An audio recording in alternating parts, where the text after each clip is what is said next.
जय हिंद दोस्तों। आज हम लोग सबसे प्रमुख 50 सवालों पर ध्यान देंगे, जिसमें से कुछ सवाल बेहद कठिन भी हो सकते हैं। तो चलिए शुरू करते हैं। आज का पहला सवाल है, प्राकृतिक मोती किस संघ का है? तो ये मोलस्का, प्राकृतिक मोती मोलस्का संघ का है। ये भी याद रखेंगे कि ये मोलस्का संघ जीव जगत का दूसरा सबसे बड़ा संघ है और पहला आर्थ्रोपोडा है। दूसरा सवाल है, स्तनधारियों में स्टार्च का पाचन कहाँ से प्रारंभ होता है? तो मुंह से होता है। स्तनधारियों में स्टार्च का पाचन मुंह से प्रारंभ होता है। एक इलेक्ट्रॉन का द्रव्यमान AMU में कितना होता है? तो 0.00055 AMU। अनुसूची 11 के द्वारा पंचायती राज संस्थाओं को कितने विषयों पर नियंत्रण करने का अधिकार दिया गया? तो ये 29 विषय हैं। अनुसूची 11 में कुल 29 विषय हैं। मौलिक अधिकारों की सूची में से संपत्ति का अधिकार किसके शासनकाल में निकाल दिया गया? तो मोरारजी देसाई के शासनकाल में। और ये संपत्ति का अधिकार कब निकाला गया? तो 44वें संशोधन 1978 में। गायों की रक्षा के लिए गौरक्षिणी सभाएं कब स्थापित हुई? तो 1893 ईस्वी में। गौरक्षिणी सभाएं कब स्थापित हुई? तो 1893 ईस्वी में। कैबिनेट मिशन प्लान के अनुसार राज्यों की ग्रुपिंग में बिहार को किस ग्रुप में रखा गया है? तो ग्रुप ए में। किसी ने 1943 ईस्वी में सुभाष चंद्र बोस को सिंगापुर में INA बनाने में सहायता की? तो कैप्टन मोहन सिंह। किसने 1943 ईस्वी में सुभाष चंद्र बोस को सिंगापुर में INA बनाने में मदद की? तो ये कैप्टन मोहन सिंह। 1923 ईस्वी में स्वराज पार्टी का गठन एक समूह के रूप में किस संगठन में हुआ? किस संगठन में से हुआ? तो ये कांग्रेस में से स्वराज पार्टी निकली थी और इसका गठन 1923 में हुआ, याद रखिएगा। बृहद हिमालय अर्थात हिमाद्री के पूर्वी छोर पर क्या है? तो नामचा बड़वा। बृहद हिमालय एवं अर्थात हिमाद्री के पूर्वी छोर पर क्या है? तो ये नामचा बड़वा। ये नामचा बड़वा क्या है? एक पर्वत यानी पहाड़ है जो कि तिब्बत या चाइना के पास है। कौन सा देशांतर रेखा बिहार से होकर गुजरती है? तो 86 डिग्री। कौन से शिक्षक से बुद्ध ने महानिष्क्रमण के बाद सबसे पहले ज्ञान का प्राप्ति का प्रयास किया? थोड़ा सा गलत लिख दिया गया है, इसके लिए माफ़ी चाहेंगे। किस शिक्षक से बुद्ध ने महाभिनिष्क्रमण के बाद सबसे पहले ज्ञान प्राप्ति का प्रयास किया? तो ये कौन से शिक्षक थे, यानी ये बुद्ध के कौन से गुरु थे? तो ये थे अलार कलाम एवं उद्दक रामपुत्र। अलार कलाम और उद्दक रामपुत्र। वह स्थान जहां महावीर ने पूर्ण आध्यात्मिक ज्ञान प्राप्त किया? तो जाम्भिग्राम। जाम्भिग्राम में महावीर ने पूर्ण आध्यात्मिक ज्ञान प्राप्त किया। वेनेजुएला जलधारा कहाँ है? तो यह है दक्षिण अफ्रीका के तट पर। वेनेजुएला जलधारा कहाँ है? तो दक्षिण अफ्रीका के पश्चिमी तट पर और यह एक ठंडी जलधारा है। अलाउद्दीन खिलजी के आक्रमण के समय चित्तौड़ का शासक कौन था? तो राणा रतन सिंह। अलाउद्दीन खिलजी के आक्रमण के समय एक चित्तौड़ का शासक राणा रतन सिंह थे। मुगल प्रशासन में मुख्य काजी क्या था, जिसको मुख्य न्यायाधीश कहा जाता था?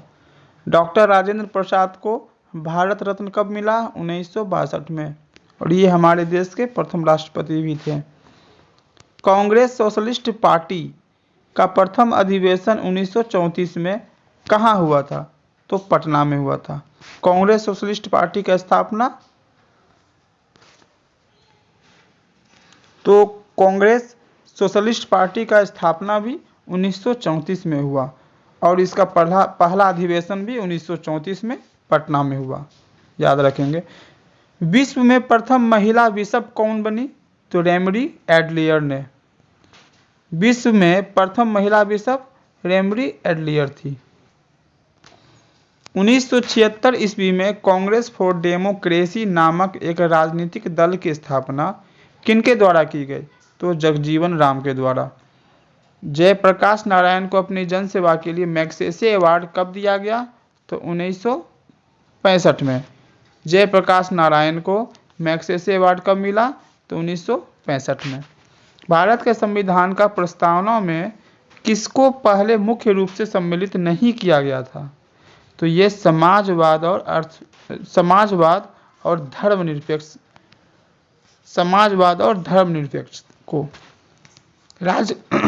राजकोषीय घाटा की परिभाषा किस समिति के द्वारा दिया गया? तो चिलैया समिति। नरसिम्हन कमेटी ने वैधानिक तरलता अनुपात को किस समय तक घटाकर लाने का सुझाव दिया था? किस सीमा तक? तो यह 25%। चेचक का टीका कहाँ से प्राप्त होता है? तो बछड़ा या भेड़ों से। चेचक का टीका बछड़ा या भेड़ों से प्राप्त होता है। अपने उद्गम स्थल में गंगा नदी किस नाम से जानी जाती है? तो ये भागीरथी। अपने उद्गम स्थल में गंगा नदी भागीरथी के नाम से जानी जाती है। यही बद्रीनाथ में गंगा नदी को अलकनंदा के नाम से जाना जाता है, याद रखेंगे। एशिया में सर्वप्रथम किस देश का औद्योगिकरण हुआ?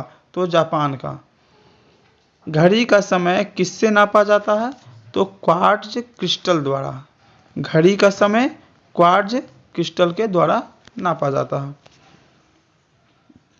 पोलियो की बूंद किस उम्र तक दिया जाता है? तो 5 वर्ष तक। पोलियो की बूंद 5 साल तक दिया जाता है। स्वतंत्रता का अधिकार में कौन सा अधिकार सम्मिलित नहीं किया गया है? तो यह है विवेक का अधिकार। नियंत्रक एवं महालेख परीक्षक किससे संबंधित है? तो यह है लोक लेखा समिति से। एक विद्युत चुंबक की शक्ति कैसे बढ़ाई जा सकती है? तो धारा को बढ़ा करके। इसको सुधार लेना है। धारा को बढ़ा करके। एक सेल का ईएमएफ कौन सी राशि है? तो ये अदिश राशि है। जिप्सम का प्रयोग किस प्रकार के मृदा में होती है? तो ये लवणीय मृदा में होती है। थारू लोगों का निवास स्थान कहाँ है? तो उत्तर प्रदेश।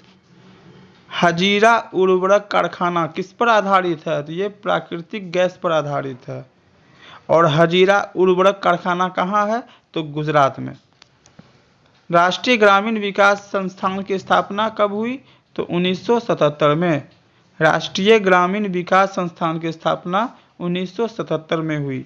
और राष्ट्रीय ग्रामीण विकास संस्थान का मुख्यालय कहाँ है? तो हैदराबाद में है। सुनहर किसको जोड़ती है? तो सुपीरियर झील और ह्यूरन झील को।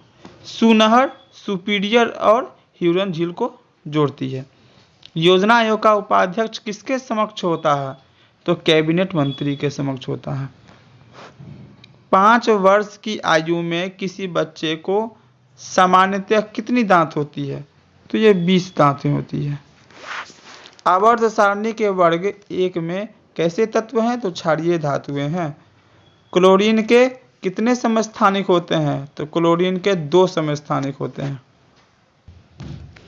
पट्स किस प्रकार की स्थलाकृति को कहते हैं? तो सपाट चोटी के पठार को पट्स कहा जाता है। नेहरू राष्ट्रभक्त हैं जबकि जिन्ना राजनीतिक, यह किसका कथन है? तो मोहम्मद इकबाल का। नेहरू राष्ट्रभक्त हैं जबकि जिन्ना एक राजनीतिज्ञ, यह मोहम्मद इकबाल का कथन है। किस मुगल शासक का मकबरा भारत में नहीं है? तो जहांगीर का। विशिष्ट द्वैतवाद के प्रतिपादक कौन थे? तो ये रामानुजाचार्य थे।